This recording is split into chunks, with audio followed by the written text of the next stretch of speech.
بسم اللہ الرحمن الرحیم۔ السلام علیکم ورحمۃ اللہ وبرکاتہ۔ اگر کوئی قرض دار کا قرض معاف کر دے تو یہ بہت بڑی خوبی ہے۔ اللہ رب العزت نے ایسے لوگوں کے بارے میں قرآن میں بشارت دی ہے کہ من ذا الذی یقرض اللہ قرضا حسنا فیضاعفہ لہ اضعافا کثیرا۔ یہ جو بھائی کا قرض آپ نے معاف کیا ہے گویا آپ نے اللہ کو قرض دیا ہے، سبحان اللہ۔ اور اللہ کی شان تو یہ ہے کہ جو اس کی راہ میں 1 روپیہ دیتا ہے اللہ فرماتا ہے کہ میں اسے 70 سے 700 گنا اور 700 گنا سے کتنا بڑھا دوں۔ واللہ یضاعف لمن یشاء، تو کوئی بندہ اندازہ ہی نہیں لگا سکتا۔ دیکھیں ایسا بینک دنیا میں کوئی ہے ہی نہیں کہ آپ 1 روپیہ جمع کروائیں اور 700 گنا بڑھا کر لے لیں۔ اس بھائی کو تو اپنے اللہ سے بے حد اجر کی امید رکھنی چاہیے۔ یوں ہی نبی کریم صلی اللہ علیہ وسلم بھی فرماتے ہیں کہ قیامت والے دن جب کوئی سایہ نہیں ہوگا، سورج بالکل قریب ترین ہوگا اور لوگ اپنے اپنے گناہوں کے مطابق پسینے میں ڈوبے ہوئے ہوں گے، ایون کہ کچھ لوگ پانی میں پسینے میں غوطے کھاتے ہوں گے۔ اس روز اللہ کے عرش کے سائے کے علاوہ کوئی سایہ نہیں ہوگا۔ یہ شخص جو مقروض کو مہلت دے دے یا کچھ قرض معاف کر دے تو اللہ رب العزت کے وہ قیامت کے دن اسے اپنے عرش کے سائے تلے جگہ نصیب فرمائیں گے، سبحان اللہ۔ اور جتنا عرصہ اس نے قرضہ دیے رکھا ہے، یعنی جتنی دیر اس نے اپنے قرض دار بھائی کو مہلت دی ہے، نبی رحمت صلی اللہ علیہ وسلم فرماتے ہیں کہ ہر روز جتنا قرضہ دیا ہوا تھا، 1 لاکھ 2 لاکھ یا جتنا بھی قرض دیا تھا، ہر روز اتنی رقم کے برابر اسے صدقے کے برابر ثواب ملتا ہے قرض دینے والے کو، سبحان اللہ۔ اور اگر مقررہ مہلت گزر گئی، پوری ہو گئی اور وہ واپس نہیں دے سکتا تو آپ نے اس کے حالات و واقعات کو سمجھتے ہوئے اللہ کی رضا کے لیے اسے مزید مہلت دے دی تو حدیث نبی صلی اللہ علیہ وسلم ہے کہ اس دن سے لے کے تو آپ کو ڈبل صدقے کا ثواب ملتا رہے گا جب تک وہ واپس نہیں کرتا، سبحان اللہ۔ دیکھیں میرے اللہ نے کیسی کیسی بندے پہ رحمتیں کی ہوئی ہیں۔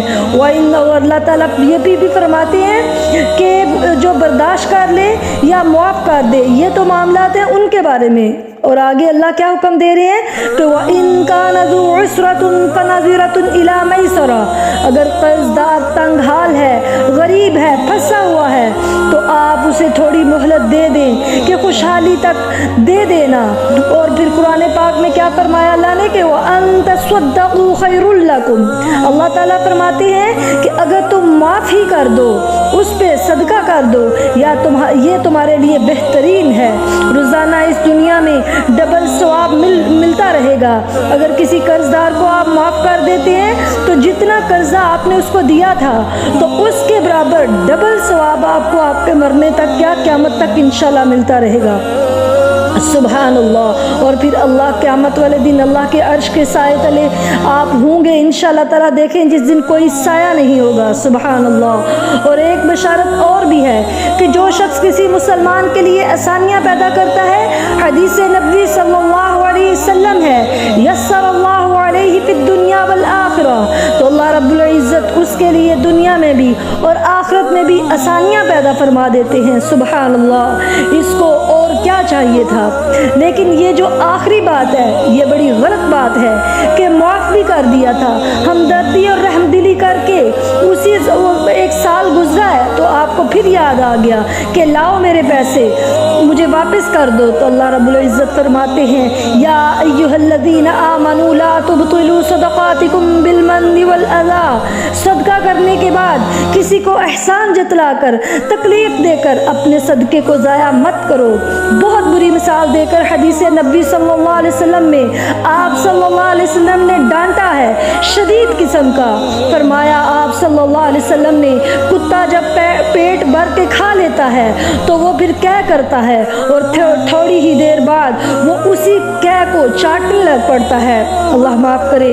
تو آپ صلی اللہ علیہ وسلم نے فرمایا جو صدقہ کر کے ہبہ کر کے کسی کو تحفہ یا گفٹ دے کے واپس مانگتا ہے، مطالبہ کرتا ہے تو وہ اس کتے کی طرح ہے جو کہہ کر کے دوبارہ چاٹنا شروع کر دیتا ہے، اللہ معاف کرے۔ دیکھیں کتنی سخت وعید نبی صلی اللہ علیہ وسلم نے سنائی ہے، کتنی سخت ترین مثال دی ہے آپ صلی اللہ علیہ وسلم نے۔ یہ جو بھی میرے بھائی بہن بھائی کو کچھ عرصہ بعد قرضہ معاف کرنے کے بعد یاد آ رہا ہے دوبارہ لینے کا، تو یہ عمل اس کو شرعن، اس کا جو عمل ہے شرعن اخلاقاً قانوناً یہ مطالبہ جتتا ہی نہیں، کرنا ہی نہیں چاہیے۔ تو وہ قرض دار جس کو معافی مل چکی ہے اس کو چاہیے کہ وہ دوبارہ اس سے معافی مانگ لے کہ بھائی آپ نے تو مجھے معاف کر دیا تھا، لہٰذا مجھ پہ ترس کریں۔ اور یہ میری خاص طور پر ریکویسٹ ہے کہ جو قرضہ دیتے ہیں ان کو بھی تھوڑا سا لچک پیدا کرنی چاہیے کہ اگر اگلا مجبور ہے، بے بس ہے، اس کے پاس کوئی چارہ نہیں چل رہا، تو آپ اس کو مہلت دے دیں اس لالچ کی بنا پر، اللہ کی رضا کے لیے کہ انشاءاللہ جتنا میں نے پیسہ دیا ہے اس سے ڈبل کا مجھے انشاءاللہ تعالیٰ صدقے کا ڈیلی بیسس پہ ثواب ملتا رہے گا۔ سبحان اللہ، دیکھیں کتنا زیادہ آپ کو اس سے فائدہ بھی آپ اٹھا سکتے ہیں اگر اللہ کی رضا شامل کر لیں گے۔